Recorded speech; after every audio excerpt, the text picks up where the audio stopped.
Protestante e evangélico são termos idênticos? Para fazer missões, eu preciso ser batizado com o Espírito Santo? O avivamento pentecostal começou na Rua Azusa? Por que Jesus não cita o trecho de Isaías 61 na sua totalidade? Fique conosco, estaremos conversando sobre esses e outros assuntos na nossa videoaula que está apenas começando.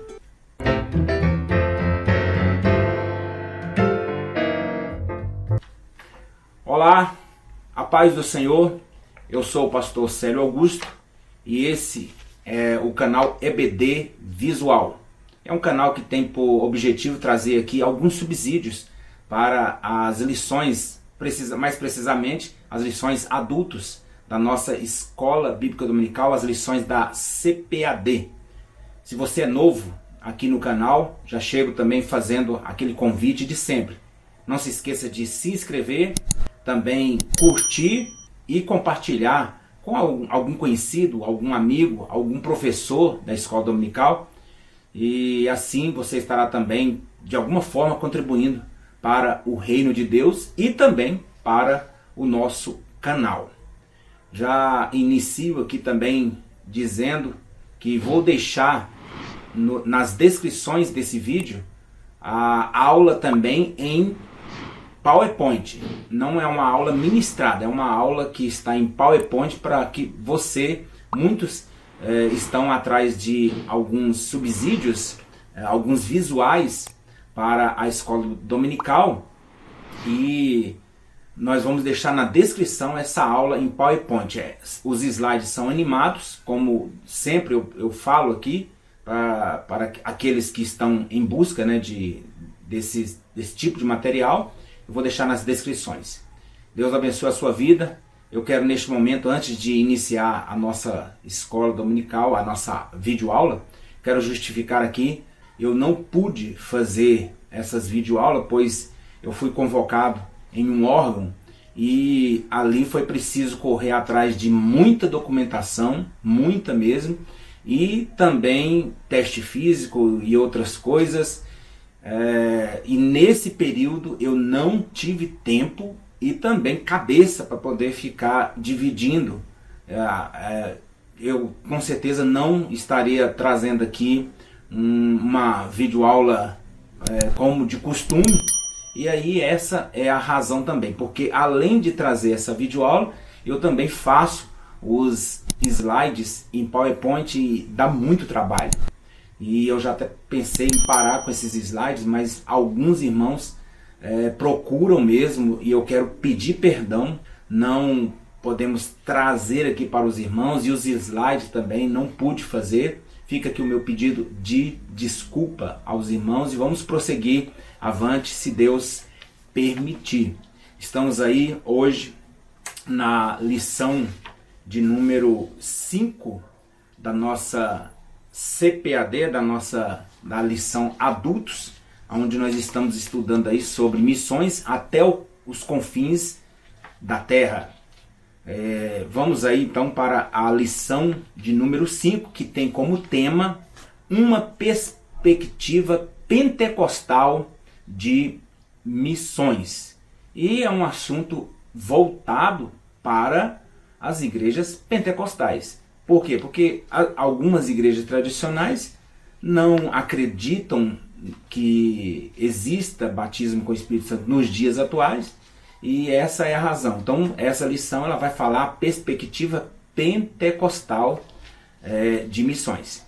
O texto áureo da nossa lição diz dessa forma: mas recebereis a virtude do Espírito Santo que há de vir sobre vós, e ser-me-eis testemunhas tanto em Jerusalém, como em toda a Judéia e Samaria e até aos confins da terra. Atos 1, versículo 8. Então, pelo texto áureo, nós já observamos que Jesus Cristo ele não desvinculou a atuação do Espírito Santo com missões. Ele fez questão de mostrar para os seus discípulos e dizer para os seus discípulos que eles deveriam fazer missões, mas com o poder do Espírito Santo. A verdade prática diz dessa forma: o Espírito Santo derramado no Pentecoste é o mesmo Espírito que Deus deseja derramar de novo na igreja da atualidade.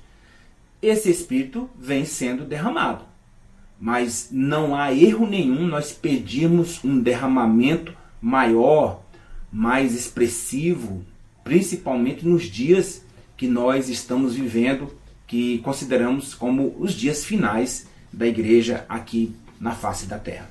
A leitura bíblica em classe encontra-se em Atos capítulo 2, do versículo 1 ao 8, e depois o versículo 14 ao 18, também do capítulo 2. E essa é a leitura bíblica em classe. Então, vamos para a nossa introdução. O pastor Wagner Gabi, ele começa a traçar justamente o que nós falamos agora mesmo.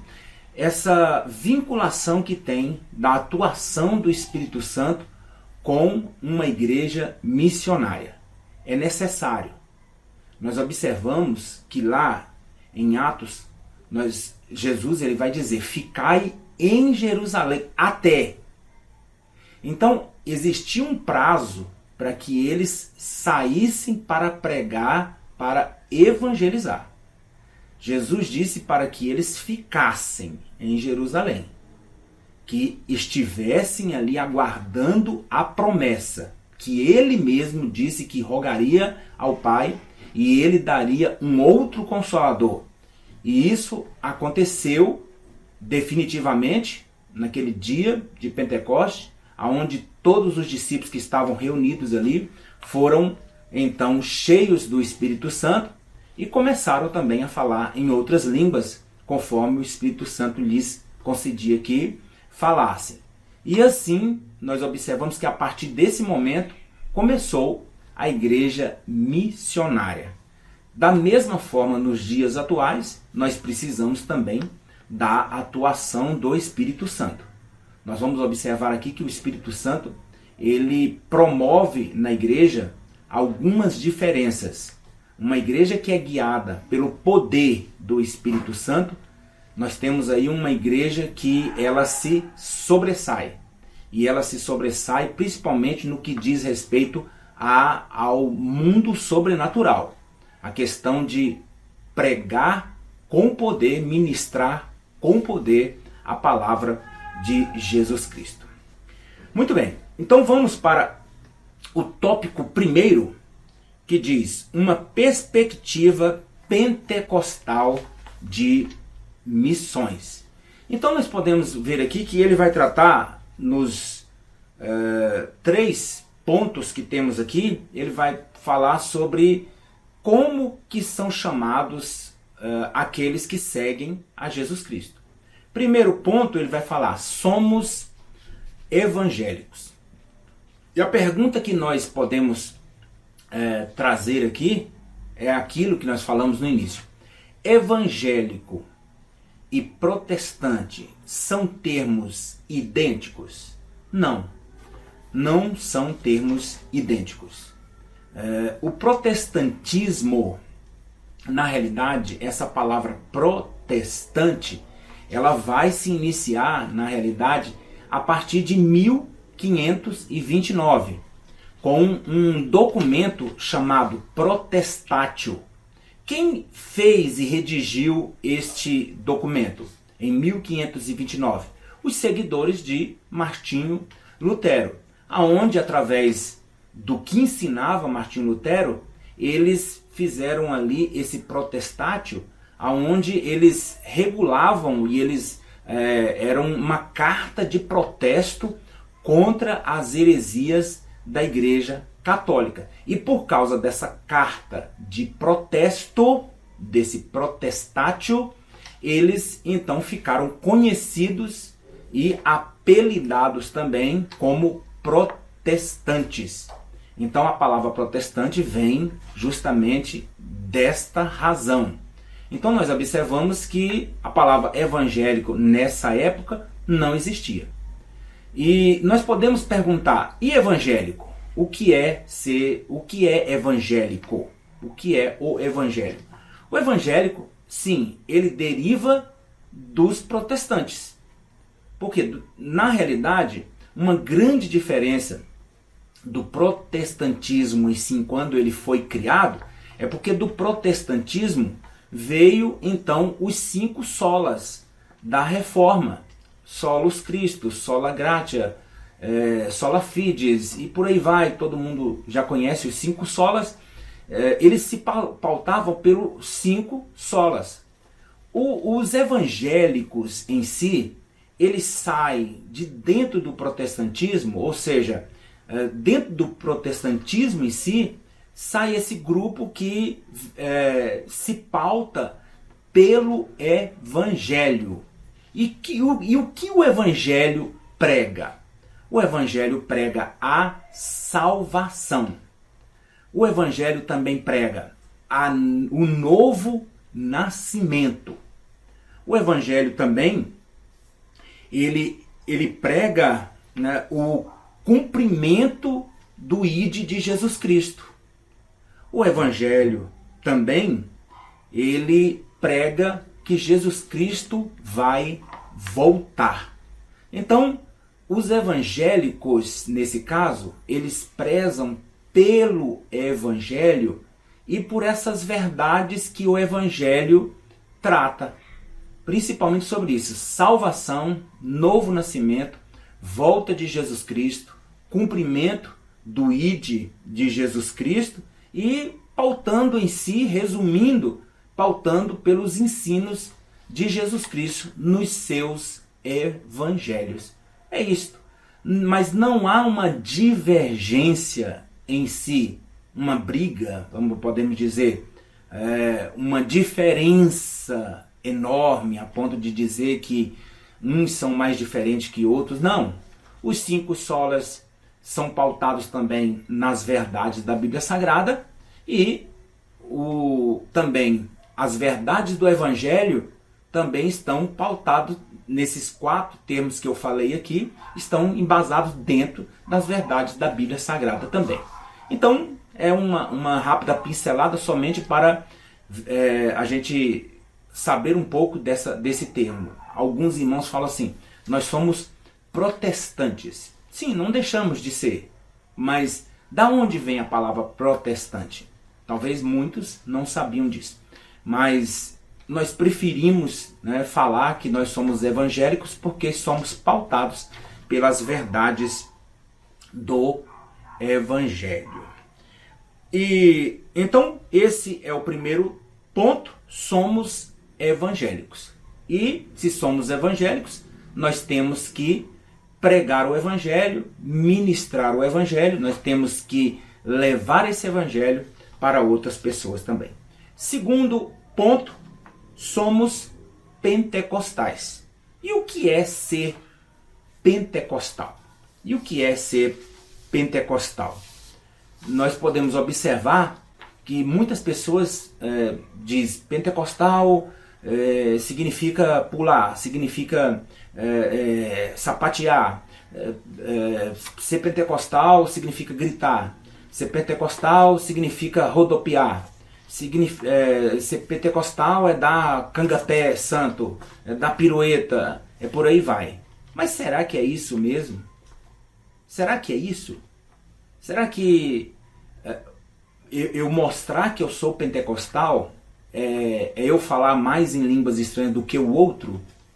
Será que ser pentecostal é eu profetizar mais do que o outro?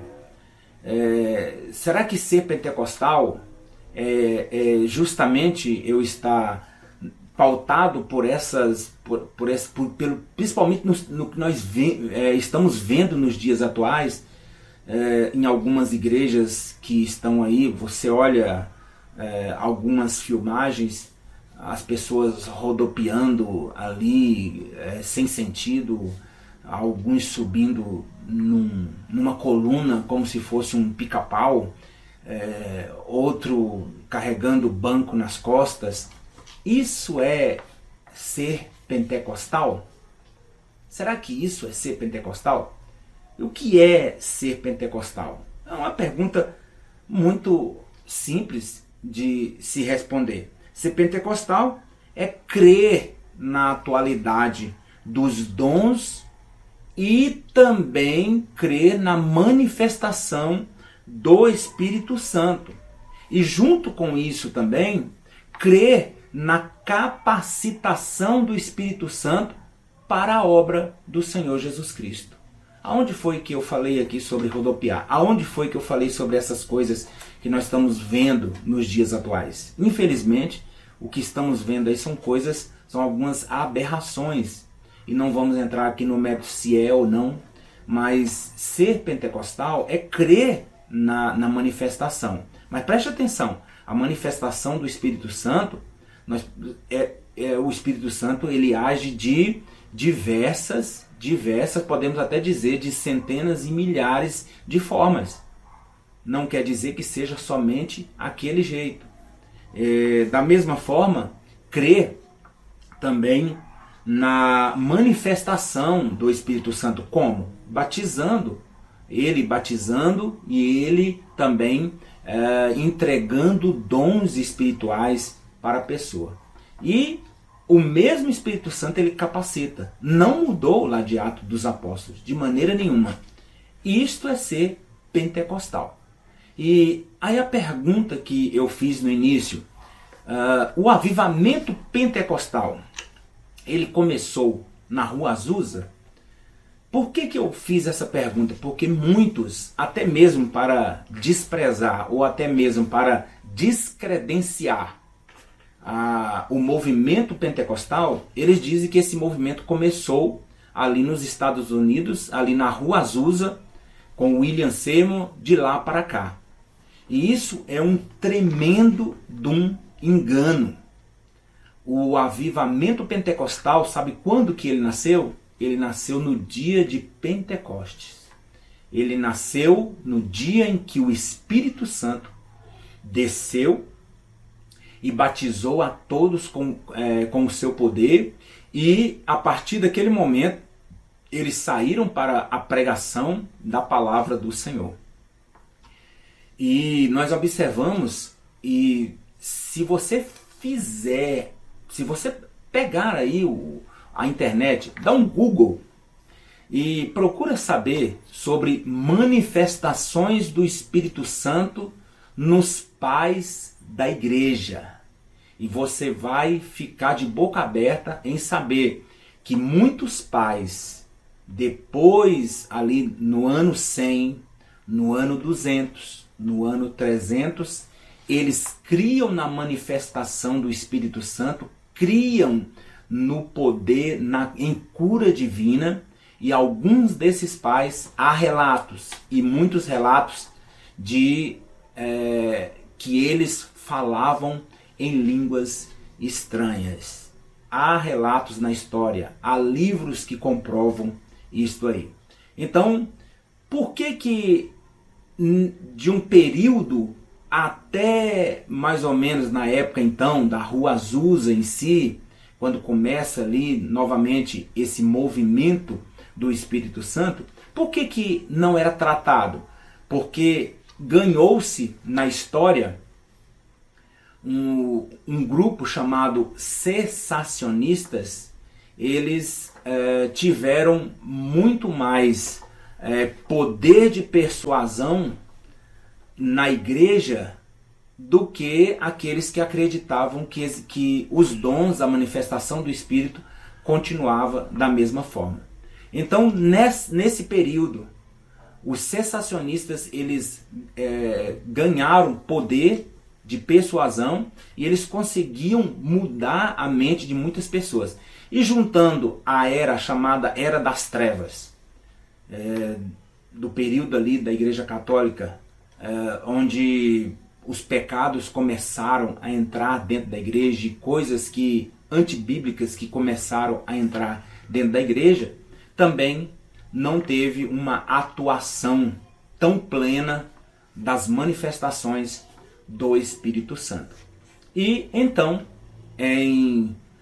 ali na Rua Azusa e outras, já na época da Rua Azusa, com William Seymour já existia, né? Os irmãos viram numa lição passada que nós estudamos aí, principalmente Parham, né? Um pastor que colocou ali os seus alunos para pesquisarem se na atualidade existia ainda a atuação do Espírito Santo, ele podia batizar pessoas, e aqueles alunos ali, eles foram buscar e muitos foram batizados com o Espírito Santo, e iniciou-se então este grande movimento ali agora de uma forma avassaladora, uma forma tremenda que encheu o mundo, né? E hoje é um dos maiores movimentos em toda a face da terra. Então, infelizmente, os cessacionistas, eles conseguiam iludir essas pessoas, mas não adiantou de nada. A atuação do Espírito Santo continua ainda mais forte, apesar de muitos não creem no seu agir e no que ele faz com a igreja de Jesus Cristo. Então isto é ser pentecostal. Ser pentecostal é crer na atualidade dos dons espirituais, na manifestação e na capacitação do Espírito Santo para a obra missionária. Ponto terceiro. Contribuições pentecostais às missões. Quais foram as contribuições?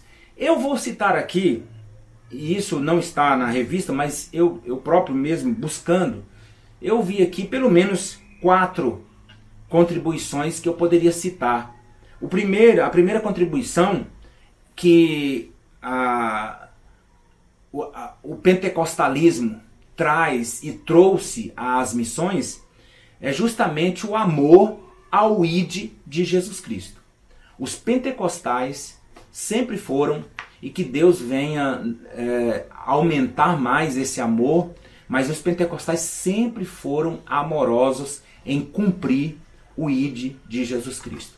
Quando você vê uma pessoa na rua pregando com poder, pregando com autoridade e pregando com convicção na rua, geralmente ali está uma pessoa que tem uma chamada do Espírito Santo ali e uma atuação do Espírito Santo na vida daquela pessoa.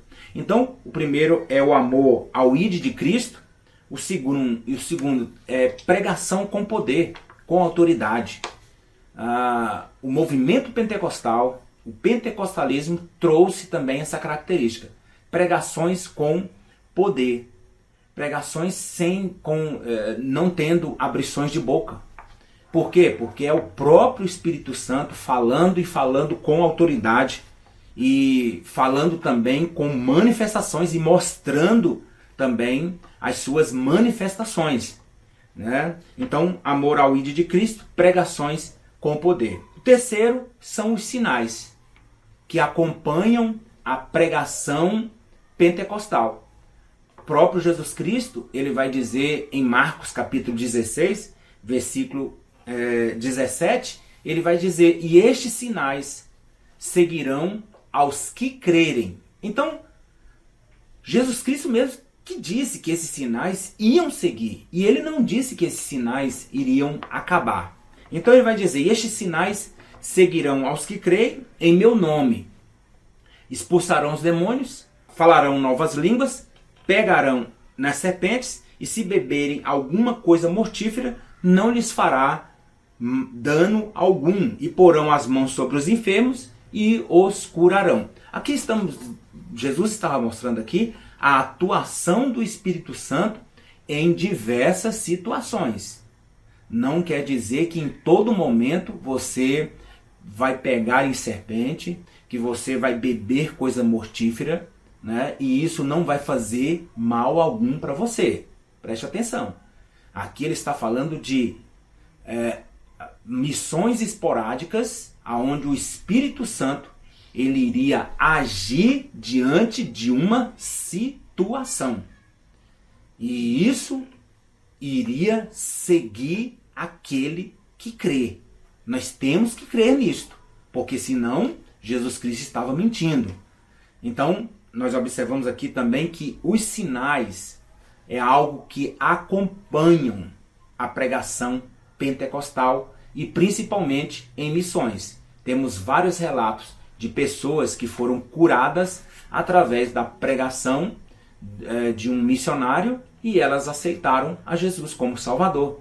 Nós observamos em Atos também, naquele episódio, quando Paulo vai chegando ali naquela ilha, depois daquele naufrágio, que a serpente fica ali grudada no braço dele, ele não morre, e logo em seguida todos ali começam a aceitar a Jesus Cristo como Salvador, e Paulo também ele é usado para poder orar pelos filhos ali da autoridade ali daquele local, e acontece a cura divina.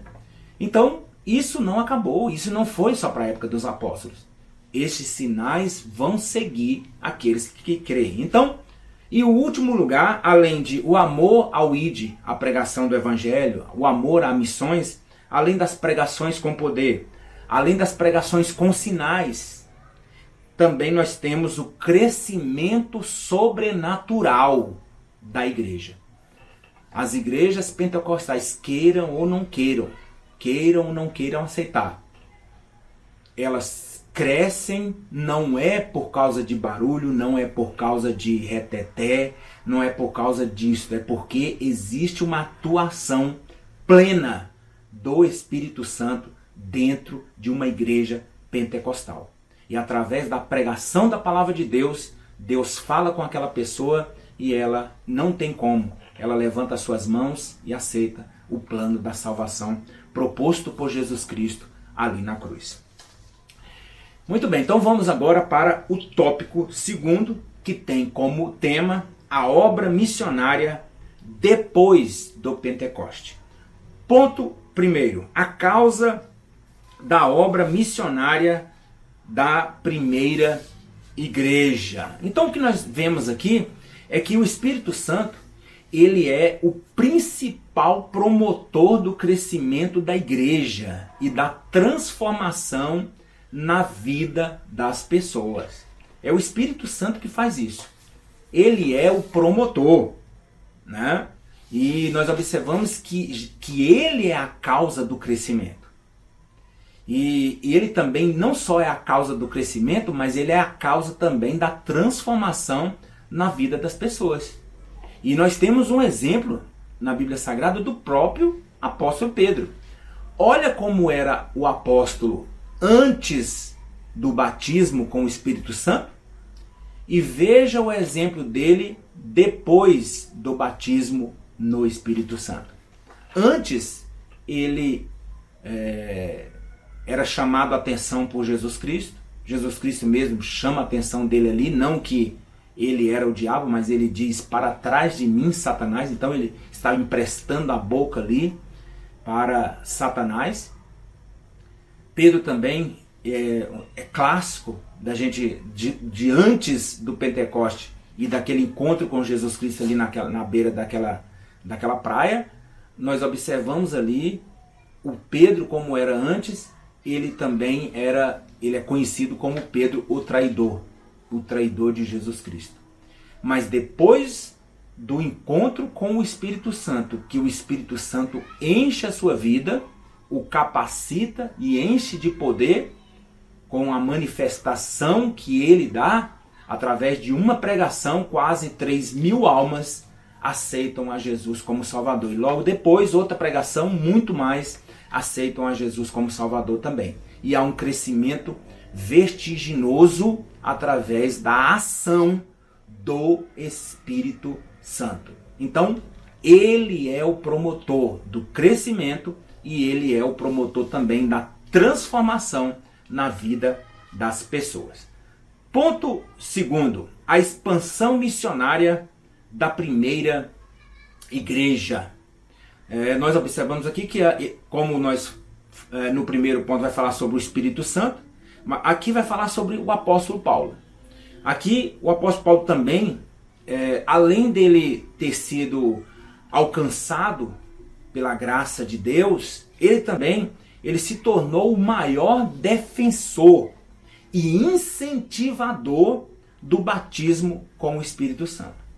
Paulo, ao invés de, como muitos tentam fazer, ao invés dele proibir a manifestação do Espírito Santo, o batismo no Espírito Santo, ele incentivava as pessoas a buscar o batismo com o Espírito Santo. Quer ver um exemplo? Atos 19, versículo 1 e 2. Paulo, ele chega ali em Éfeso, e quando ele chega em Éfeso, ele faz uma pergunta. Ele pergunta se aquelas pessoas ali já foram batizadas com o Espírito Santo. E qual é a resposta que Paulo recebe? Eles dizem assim, olha, nós nem sabemos, nós nem ouvimos dizer que exista Espírito Santo.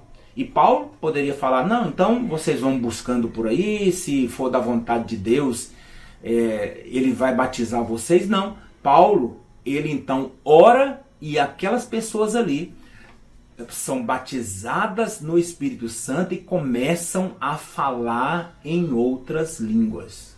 É a palavra do Senhor que está dizendo. Se você não aceita isso, se essas pessoas aí, os cessacionistas, não aceitam isso, vai se ver com a palavra de Deus, é a palavra do Senhor.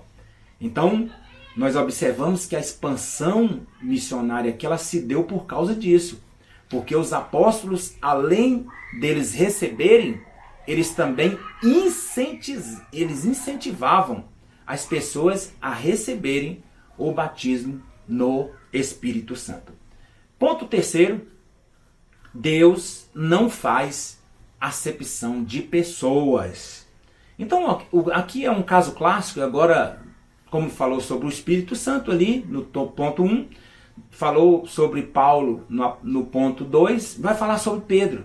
Pedro também teve uma parte muito especial, e principalmente naquele fato ali dele estar dormindo ali, descansando, e quando ele tem aquela visão ali, um arrebatamento de sentidos ali, e ele vê aquele lençol descendo ali, e observamos que ali existia vários e vários animais impuros para os judeus, e Deus manda que Pedro matasse e comesse, e respondendo que ele não faria isso, sempre havia uma resposta: não consideres impuro aquilo que Deus criou.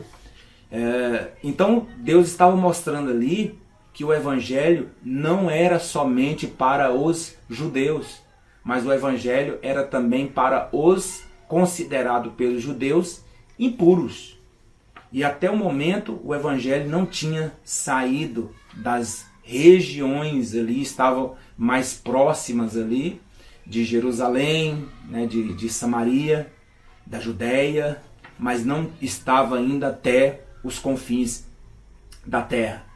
E nós observamos então que através daquela visão ali e do encontro de Pedro com Cornélio, começou agora a ter um divisor de águas.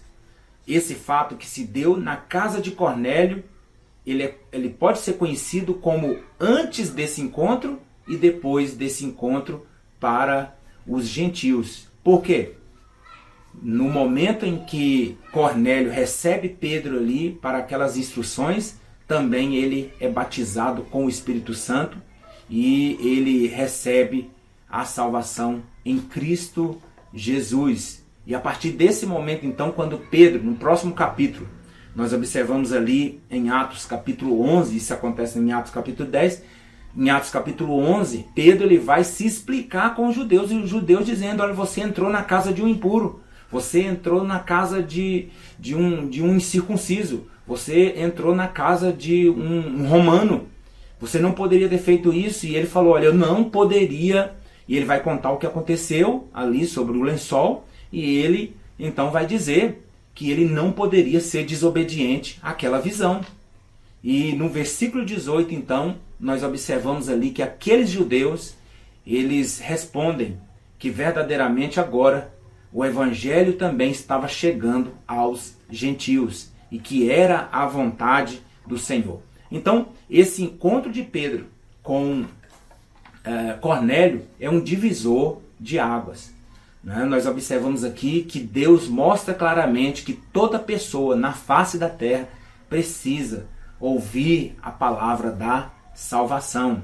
E o evangelho é para todo o mundo. Jesus não morreu para um grupo de pessoas. Jesus morreu por toda a humanidade. João 3,16, porque Deus amou o mundo de tal maneira, para que todo aquele, diz lá, todo aquele que nele crê não pereça, mas tenha a vida eterna. Muito bem, então vamos agora para o tópico terceiro. A ação do Espírito Santo e a obra missionária. Ponto primeiro. A função do Espírito na obra missionária. Então, como que o Espírito Santo ele trabalha? E isso nós pegamos como referência o que começou com Jesus Cristo, veio em Atos dos Apóstolos ali e da mesma forma continua prosseguindo até a volta do nosso Senhor e Salvador Jesus Cristo. Então, Jesus Cristo, ele vai ali naquela sinagoga, ele vai dizer ali e ele vai atribuir ao Espírito as funções o que o Espírito Santo faz na vida daquele que quer pregar o Evangelho. Ou seja, ele unge, ele inspira, ele separa e ele envia. Olha o que Jesus Cristo ele vai dizer. Uma coisa interessante que eu fiz a pergunta. Jesus ele leu o trecho de Isaías, capítulo 61, mas ele não leu o trecho todo. Ele deixa um trecho ali no finalzinho, ele fecha o livro. Uma coisa interessante. Mas qual é o trecho que ele leu? Ele vai então dizer, o Espírito que é o Espírito Santo, o Espírito do Senhor Deus está sobre mim, porque o Senhor me ungiu para pregar boas novas aos quebrantados. Olha, ungiu para pregar boas novas aos quebrantados, enviou-me para curar os quebrantados de coração. Olha aqui, enviou-me a proclamar, a divulgar, a dizer em alta voz, a proclamar a libertação aos cativos e a pôr em liberdade os algemados, quebrar os grilhões, quebrar as algemas e apregoar o ano aceitável do Senhor.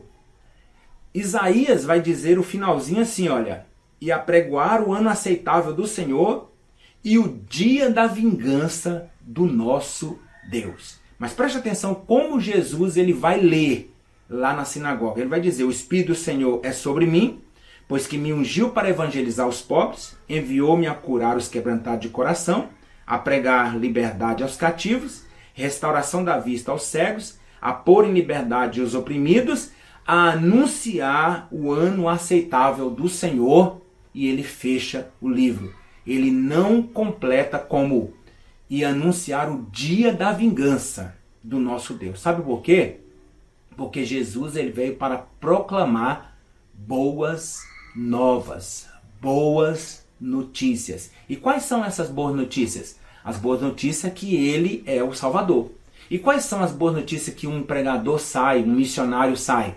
É que Jesus Cristo salva, Jesus Cristo cura, Jesus Cristo liberta, Jesus Cristo batiza com o Espírito Santo e Jesus Cristo leva para o céu. Isso são boas novas. Preste atenção, Jesus não completou aqui. Sabe por quê? Porque o dia da vingança do nosso Deus é lá na grande tribulação. Não é para esse momento e o momento em que Jesus estava aqui na terra. E isso vai ser para o futuro. É uma curiosidade, né? Então, há uma diferençazinha, mas o que mais nós podemos citar aqui é justamente isso. É que o Espírito Santo ele unge, ele inspira, ele separa e ele envia para o campo missionário. Ponto segundo. O Espírito Santo capacita para a obra. Então, diante disto aqui, nós cremos e nós afirmamos que o Espírito Santo ele conhece, e sabe quem são aqueles que podem ir para o campo missionário. Estava falando lá na classe de aula, na nossa sala de aula. Nem todo mundo pode ir para o campo missionário. Porque há lugares no campo missionário em que aquela pessoa não vai dar conta de sobreviver naquele lugar. E não estou falando sobre questão de finanças, não. Eu estou falando sobre costumes daquele lugar. Por exemplo, aí vou para um campo missionário e ali eu tenho que comer uma farofa de formiga, de formiga ali, como eles fazem, por exemplo. Ou outras comidas ali, eu com toda certeza, eu não daria conta e eu poderia ser ali escorraçado daquele lugar, ser tirado daquele lugar, ou talvez acontecer uma coisa pior. Então, nem todo mundo é chamado, tem aquela chamada para o campo missionário. Você pode ajudar em missões orando, contribuindo, e você pode ajudar também indo. Mas você tem que se encaixar em algum lugar. Então, e fica aquela pergunta também. Para fazer missões, eu tenho que ser batizado com o Espírito Santo? Não. Você precisa ser cheio do Espírito Santo. O Espírito Santo precisa estar na sua vida. O que é o batismo no Espírito Santo? É um transbordamento, né, da manifestação, dessa manifestação. E quando há esse transbordamento, vem os dons espirituais. Então, necessariamente, não há necessidade. Não há necessidade. Existe sim uma necessidade da pessoa ser cheia do Espírito Santo. Tá? Porque se for dessa forma, a própria obra de Deus vai ser prejudicada, porque muitos não são batizados com o Espírito Santo e têm desejo missionário. Então, apesar de ser uma necessidade, apesar de ser uma coisa boa que todo crente deve buscar, mas não há necessidade para o campo missionário. Você precisa ter a presença do Pai, do Filho e do Espírito Santo na sua vida. E ser cheio, ser capacitado, ser ali, né, revestido, ser ali então dominado pelo Espírito Santo. Tá? Então essa é a diferença. Se for olhar dessa forma, as pessoas que não são batizadas com o Espírito Santo, que são de igrejas que não acreditam no batismo no Espírito Santo e que fazem a obra missionária e fazem com excelência, então não está válido o que eles estão fazendo. Mas não podemos ser aqui juízes de estar batendo o martelo e dizer que eles estão errados. Não, eles estão pregando a palavra de Deus e eles são cheios do Espírito Santo. Ponto terceiro, Deus age por meio do Espírito Santo. Uma igreja que é dirigida, instruída e capacitada pelo Espírito Santo será também uma igreja que ama missões e está completamente envolvida com o ID de Jesus Cristo, com o ID do nosso Mestre, com o ID daquele que nos enviou para pregar o Evangelho. Então uma igreja que está envolvida, que está dirigida, instruída pelo Espírito Santo, não tem outra saída. Essa igreja, ela vai ser, com toda certeza, uma igreja missionária. Por quê? Porque o Espírito Santo é quem vai dominar e vai incentivar. Ele mesmo, nós observamos na Bíblia Sagrada, em Atos dos Apóstolos, como ele agia ali. Ele diz, olha, separai-me a Paulo e a Barnabé para a obra que eu os tenho chamado.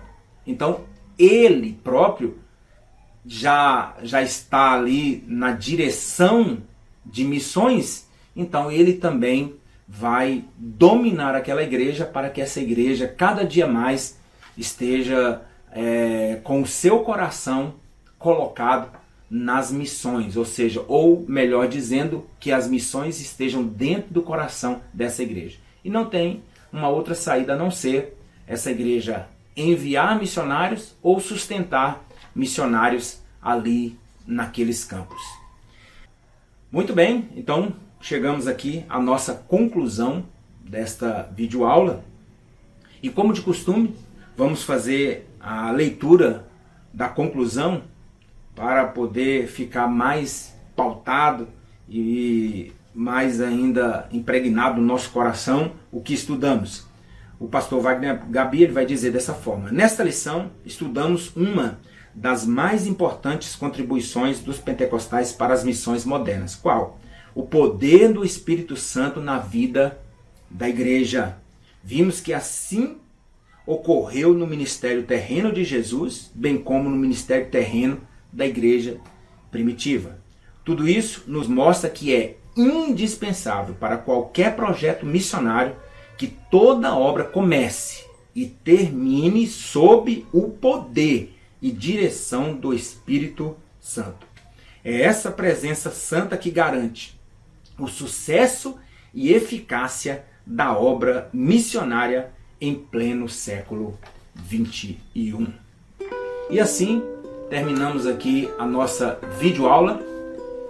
Que Deus abençoe a sua vida, que você seja usado tremendamente ali à frente dos seus alunos, que o Espírito Santo, que está sendo aqui tratado nessa lição, como ele domina, que ele venha também dominar a sua vida, o seu coração, a sua mente, para você trazer ali para os seus alunos uma aula brilhante, uma aula magnífica, para a honra e para a glória do nome do nosso Senhor e Salvador Jesus Cristo. Mais uma vez, se você é novo, não se esqueça de se inscrever, também curta o nosso canal e compartilhe com outras pessoas também. Nos vemos na próxima videoaula. Fiquem com Deus, Deus abençoe a sua vida, Deus abençoe e nos vemos na próxima aula em nome de Jesus Cristo. Amém.